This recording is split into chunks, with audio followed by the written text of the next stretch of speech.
네, 이번 시간에는 이 임플란타 공정의 이제 임플란테이션 공정의 마지막으로서 이제 이 이온주입 공정과 관련돼서 부가적으로 몇 개 더 진행을 해야 되는 뭐 측정이라든가 아니면은 그 열처리 그런 공정이 이제 왜 필요한지 그런 거에 대해서 조금 알아보도록 하겠습니다. 기본적으로 이제 우리가 이온을 주입을 하게 되면 이게 공정이 잘 진행이 됐는지 안 됐는지 이걸 확인하기가 좀 힘들잖아요.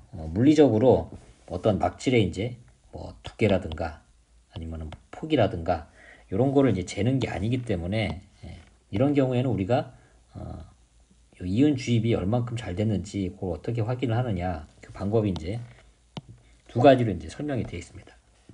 한마디로 여기에다가 이제 어떤 탐침에 이제 포인트를 이제 가져다 놓고 여기도 이제 전극을 이제 두 개를 연결하는 거죠. 전극을 이제 두 개를 이제 연결을 해서 실제로 이제 전류를 흘렸을 때 여기 사이에 저항값이 어떻게 되는지를 이제 측정을 해보는 겁니다. 이걸 갖다 이제 보통 면 저항 또는 뭐 RS 쉬트 레지스턴스 뭐 이렇게 표현을 하는데요. 자, 기본적으로 동일한 이제 도핑이다. 그래서 우리가 이제 공정을 진행을 할 때 이 깊이를 일정하게 이제 이렇게 유지를 했다.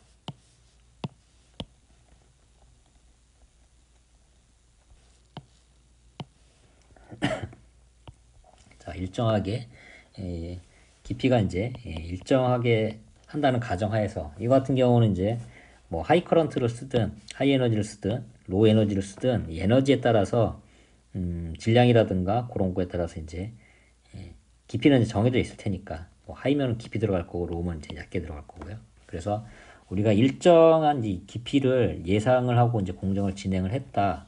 자, 이렇게 했으면 기본적으로 이제 여기에 도주량이라는 거는 단위 시간당 몇 개의 이온이 주입이 됐느냐 그 개수를 하는 건데 도주량이 당연히 많다는 거는 이온의 개수가 많다는 거죠. 도주량이 적다는 거는 이온의 개수가 적다. 자, 그러면 상대적으로 도주량이 적다. 몇 개가 안 된다. 몇 개가 안 된다. 그러면 저항을 재보면 이 경우하고 또 어떤 경우는 파란색으로 어떤 경우는 이렇게 이온이 이제 많아요. 자, 그러면은 이 이온의 개수가 많으면 많을수록 캐리어는 많아지게 되죠. 당연히 여기 이제 이온 주입이 많이 됐으니까. 그래서 그게 캐리어가 뭐 전자가 됐든 아니면 뭐 전공이 됐든 그래서 전류를 흘렸을 때에도 이런 캐리어가 많으니까 전류가 잘 흐르겠죠.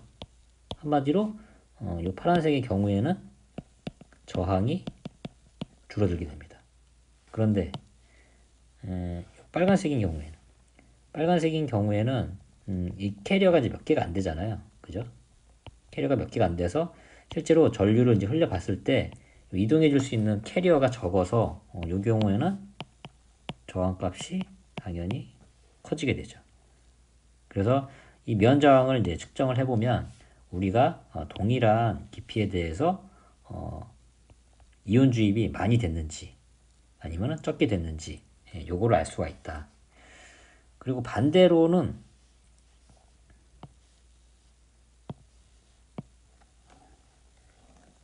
자 요거를 또 비추어서 자 반대로는 우리가 동일한 이제 도즈량을 이제 했어요. 만약에 10개를 했다. 그래서 이제 이온 주입을 이제 10개를 했어요. 자, 10개를 주입을 했는데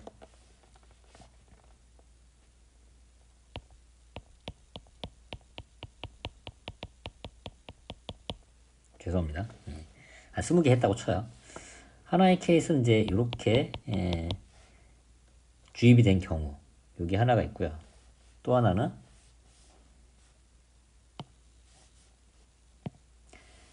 똑같이 20개를 했는데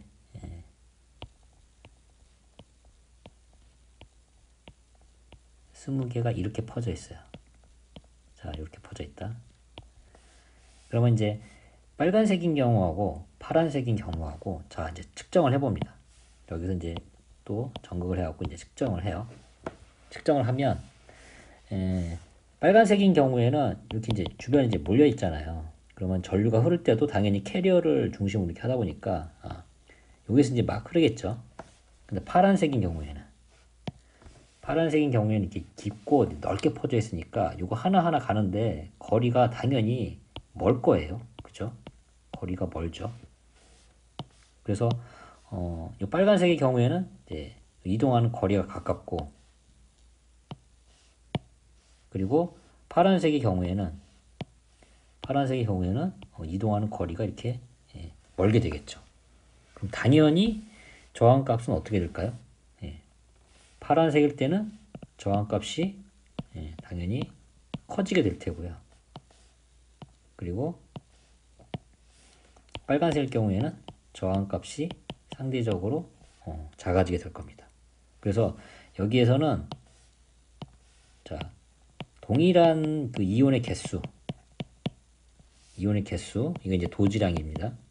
이 이온의 개수가 좁은 범위에 모여 있느냐, 아니면은 넓은 범위에 이제 퍼져 있느냐, 여기에 따라서 저항값이 이제 달라지는 이 특성에 따라 가지고 우리가 지금 이온 주입을 한 이 도핑 공정이 이온들이 어느 위치에 지금 분포를 하는지, 그리고 이 도핑의 깊이가 어디까지 들어갔는지 요거를 확인할 수 있는 잣대가 이런 면저항, 쉬트 레지스턴스의 측정에 따라서 이제 알 수가 있습니다.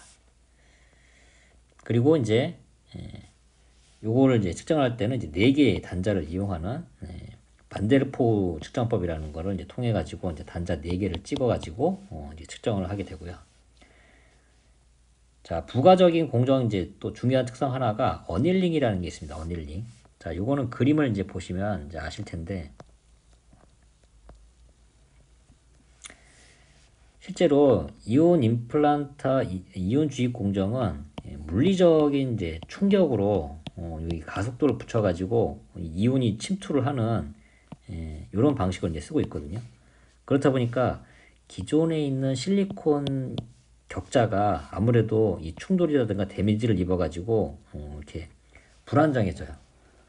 그래서 공유결합이라든가 이런 것도 다 끊어져 있는 상황이고, 한마디로 막질의 균일도라든가 이런 것 측면에서 좀 불안정하다는 거죠. 그래서 이런 불안정한 막질을 한마디로 격자가 이제 손상이 됐던 거죠. 이 격자가 손상이 된 거를 이제 회복을 시켜줘야 돼요. 그래서 다시 이제 결합도 제대로 이제 다시 갖추고 이제 이렇게 하려면은 어떤 방법을 쓰느냐? 열 처리를 해줍니다. 열 처리. 그래서 이 열 처리를 이제 흔히 어닐링이라고 이제 얘기를 해요. 그리고 여기에 들어간 이제 이온들이 이렇게 이제 분포가 돼 있으면, 열 처리가 돼 있으면 우리 디퓨전 공정이 원래 어떻게 한다고 그랬죠? 예전에 이온 주입 이전에 이런 이온 주입 공정, 임플란테이션 공정 이전에 실제로 이 이온을 확산을 시키는 그 공정에서 쓰였다고 했죠. 그래서 우리가 이제 이온 주입 공정에서 이렇게 침투를 시킨 이온들이 조금 더 확산이 되고 안정적인 위치로 잡아가는 그런 역할도 해줍니다. 그래서 이 그림에서 보시는 것처럼 임플란테이션 직후에는 이렇게 격자 구조가 이제 엉망인 상태에서 어닐링을 거치게 해주면 이렇게 다시 단단한 형태의 격자 구조로 회복이 된다. 이렇게 이제 보시면 되겠습니다. 그래서 요거 같은 경우는 이제 주로 이제 두 가지 방식으로 쓰는데요. 하나는 이제 퍼니스라고 그래가지고 우리 일반적인 여러 장의 이제 웨이퍼를 집어넣어서 이제 튜브에 이렇게 이제 진행을 하는 방식. 여기 나와 있네요. 이렇게 웨이퍼를 여러 장 집어넣어 가지고 진행을 하는 게 일반적인 이제 퍼니스 방식의 그런 어닐링이라고 이제 보시면 되고요.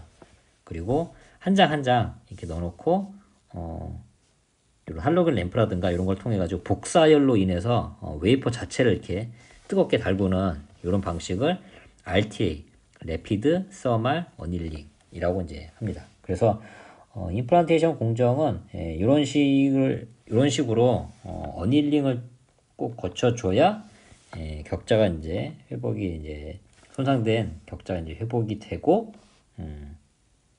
제대로 격자의 구조를 갖출 수가 있다. 이렇게 보시면 되겠습니다.